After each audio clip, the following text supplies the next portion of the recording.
Imagine living in a society where religious identity dictates every aspect of life, where fear and prejudice are as pervasive as the air you breathe, and where human rights are often silenced under the weight of communal tension. In such a world, ordinary acts, walking to the market, sending your children to school, celebrating festivals, can become dangerous expressions of belonging. Taslima Nasrin captured this tension with searing clarity in Lajja, a novel that lays bare the human cost of religious intolerance and the fragility of coexistence. Published in 1993, Lajja unfolds in India against the backdrop of the Babri Masjid demolition in December 1992 and the ensuing communal riots of the early 1990s. The story follows the Chatterjee family, a Bengali Hindu household caught in the rising tide of violence and religious hatred. What begins as subtle societal discrimination escalates into overt hostility, forcing the family to confront fear, betrayal, and moral dilemmas they had never imagined. Nasrin uses their journey to explore the corrosive effects of communalism on individual lives, family bonds, and the ethical fabric of society.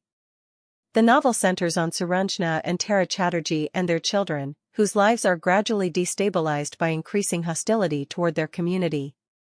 Nasrin paints a vivid portrait of everyday life under siege, markets avoided, friends and neighbors turning suspicious or hostile, public spaces transformed into zones of threat. Through detailed narrative and piercing observation, the novel captures the psychological strain on individuals navigating a society where identity alone can endanger life.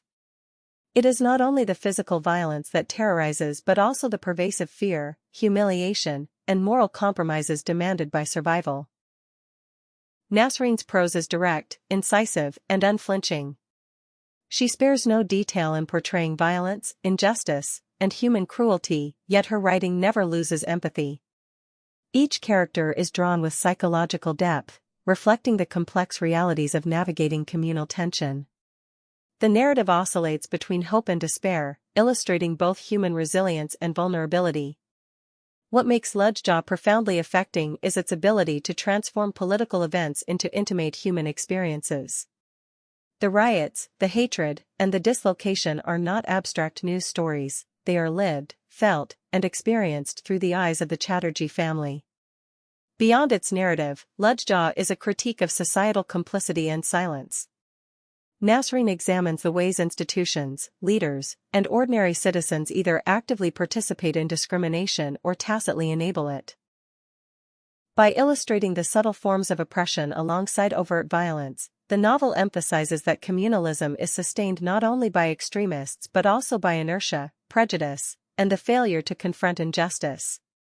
The book is a mirror held up to society, revealing how fear and conformity can erode moral courage, empathy, and shared humanity. The novel was banned in several Indian states shortly after publication due to its portrayal of Hindu-Muslim tensions and perceived criticism of religious communities. Critics feared it might incite further unrest, while supporters argued that its power lay precisely in exposing uncomfortable truths. Nasrin's work demonstrates that literature's most potent role is to challenge prevailing narratives, provoke thought, and demand accountability, even at the risk of controversy. The ban itself underscores the very tension the novel addresses. When truth confronts prejudice, societies often prefer suppression over dialogue. Lajja remains strikingly relevant today. Religious intolerance, systemic discrimination, and communal violence are not confined to history, they continue to affect millions globally. Nasrin's narrative urges readers to recognize the subtle forms of bigotry that persist in everyday life and to confront the human cost of silence. Beyond communal conflict, the novel raises questions about moral courage, civic responsibility, and the resilience required to preserve dignity in hostile circumstances.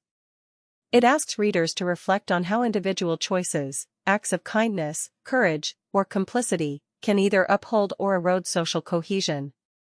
The Chatterjee family's journey also underscores the psychological impact of persecution.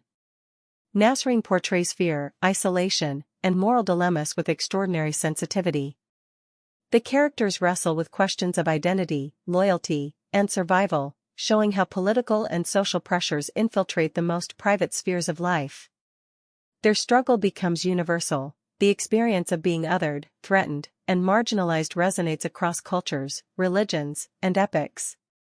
In doing so, the novel transforms a specific historical context into a broader meditation on humanity, ethics, and coexistence. Nasrin also explores gendered dimensions of oppression.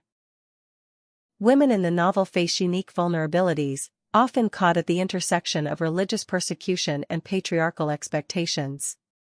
By highlighting these experiences, Lajja emphasizes that social justice cannot be separated from the fight for gender equality and that the most vulnerable bear the heaviest burdens in times of societal upheaval. Through this lens, the novel deepens its critique of power, authority, and systemic injustice, reinforcing the interconnectedness of oppression in all its forms. Ultimately, Lajja is a novel of conscience and courage. It challenges readers to confront uncomfortable truths about society, human behavior, and the moral compromises we make, sometimes consciously, sometimes unconsciously. Nasrin's work reminds us that literature's role is not merely to entertain but to illuminate, to hold a mirror to injustice, and to inspire reflection, dialogue, and action. The novel's enduring importance lies in its capacity to humanize abstract political and social issues, transforming statistics and headlines into lived, visceral experiences.